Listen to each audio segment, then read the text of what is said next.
Hey, Tony Gass is here, still at the cabin in Georgia, getting ready to leave today. Our chef making breakfast, and so I just wanted to pop in real quick and shoot a quick video. A young lady asked me not too long ago, I just seen it, and she was talking about, you know, how do you know that there's evidence that God is still real? And I saw one of my Blessed Tribe moderators, she told her, the fact that you still here, August 2020, is a sign that God is here.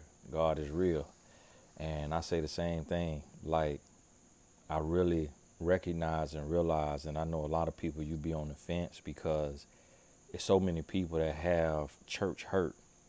It's so many people that, I've written books for clients who were literally taken advantage of sexually by their bishop, their pastor, and people go through that. And then people around it sit and watch that. And so a lot of people fall out with the church and in turn fall out with God. And I've coached people who, because of how flawed humans in the Watchtower or whatever religion they're in, Islam, treated them, they turned their back on their entire faith. And one thing about me, I done seen it all. Just being out here and being raised in the church since the age of 6. My dad had his own church for 7 years, and then he was assistant pastor for 7 years before that. So 14 years my dad was a pastor. So I done been around it and heard it all and seen it all. And when it come to pastors, and I never let a man or a woman change the way I see God, change the way I experience God, because that's personal.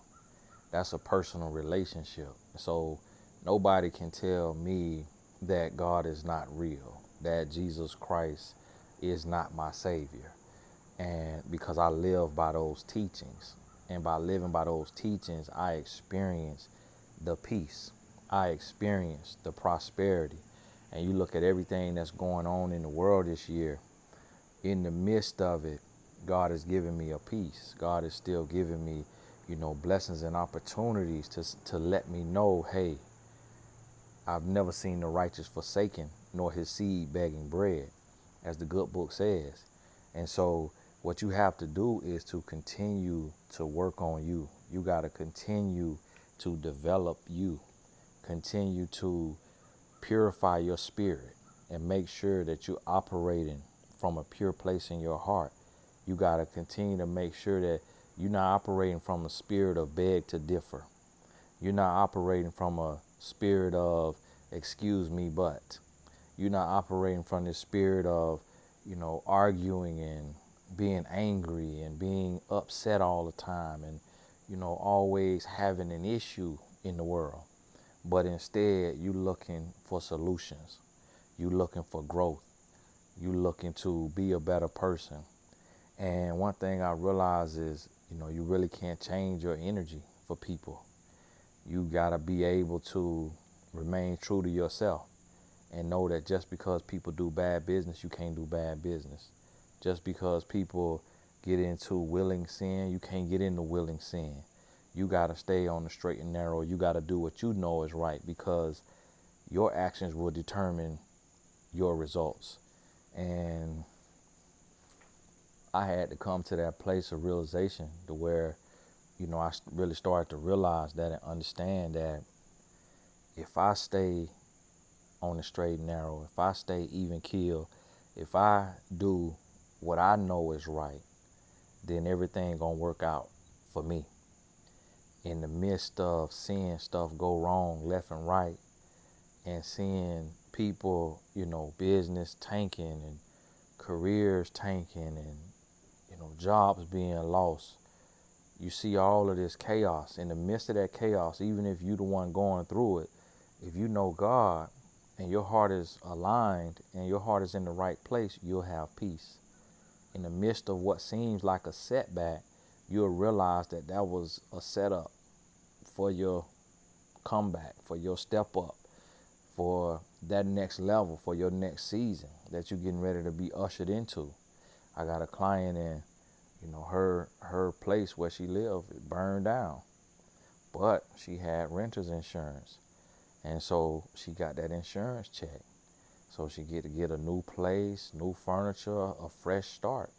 And although she lost everything in the fire except for a few essentials, it really was, it's symbolic of, God saying, I'm burning everything. I'm burning your past. I'm burning everything. I'm burning your struggles. I'm letting it all just turn to ashes. And then you coming out on the other side like Meshach, Shadrach, and Abednego coming out. Your eyebrows ain't even singed. And through your story, from everybody watching you, your clients, your friends, your family, whoever, they're going to see, wow, she rising, he rising. Okay, hear a little thunder out here. The Lord say, all right, preach now, brother. But you really got to get centered. And it's crazy. I feel so bad. I be online sometimes on my page, and I see, I'm sharing a video that's just inspired by life, real life. I'm seeing what's going on out here. I'm seeing what's trending. And I'm out here and I'm in the trenches, and I may share a video from that, and I just see broken souls. I see people who still got daddy hurt, mommy hurt, still got ex-boyfriend, ex-husband, ex-wife, ex-girlfriend pain, and just be in my comments just arguing for no reason, just debating for no reason, just mad, just listen to an hour video to find one sentence that had nothing to do with the video. And I pay attention to that because it lets me know where the pain is. It lets me know where people are struggling. Like, a doctor don't go to the hospital for healthy people. You go to the hospital to help heal the sick. And so sometimes people say to me, Tony, oh, you pay attention to the negative.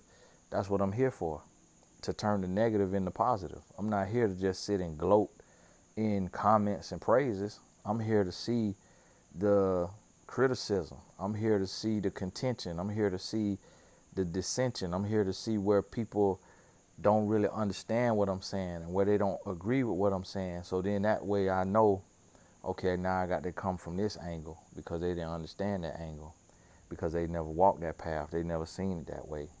But so now I come from this angle, and I might have to come from 3-4 angles. And then finally, maybe that third, fourth angle, they see it and they say, oh, they're illuminated. Their mind is open. A young lady, she wrote me, she said, Tony, the first time I seen you, I ain't like your videos. I thought they were too long. Now I can't go a day without them. I was coaching a young lady probably last week. She was like, Tony, the first time I watched your video, you made me mad because you said I ought to pay my own half on a date, on the first date.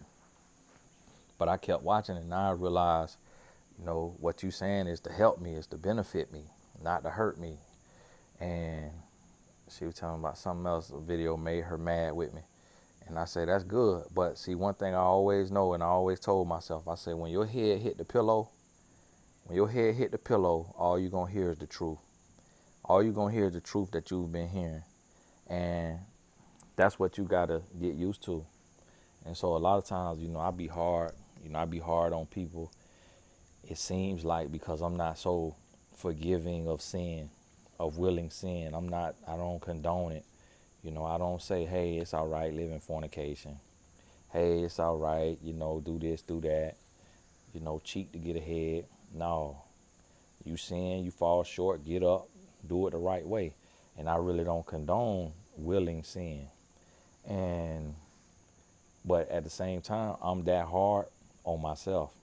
Like, I was sitting out here with the young brothers that I'm here with, and we talking, and I'm letting them know, like, I really move solo because I really don't meet guys that on everything that I'm on. And like, I might meet a guy who faithful to his lady, but he cursed too much. I don't like profanity in my spirit. I don't curse. I might meet a guy who, he might know the Lord, but he into this over here or that over there. And I'm like, I'm pursuing perfection. I know it's not attainable, but I'm pursuing perfection. And so for me, my last step is just my body. I'm not like, I all the way gone or nothing, but you know, I'm working on my health. I'm working on, eating right, sleeping right. I was up last night. Of course, we here working, so we up to 1 o'clock in the morning. But I'm working on sleeping right, eating right, losing me some weight, get me 5, 10 pounds off, turning it into muscle, you know, and I'm not motivated there because for me, I work on my spirit first. I work on my spirit, I work on my character, I work on my integrity, and then I could work on my muscles. But, a lot of people, they rather work on their muscles and don't work on their integrity and their character. And I'm going at it the other way around. So that when I finally work on my full physique and I'm where I need to be, and I'm back looking like a Greek sculpture, when my wife look at me, even though my body gonna be, A-OK, and I'm gonna have these muscles and all that, she gonna say his heart, his integrity, his character, that look better than the 8-pack of abs. He had that before he got them 8-pack of abs back.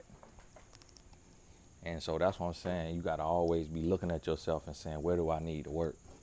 Where do I need to grow? What do I need to be doing to be a better version of myself? Where do I need to be at?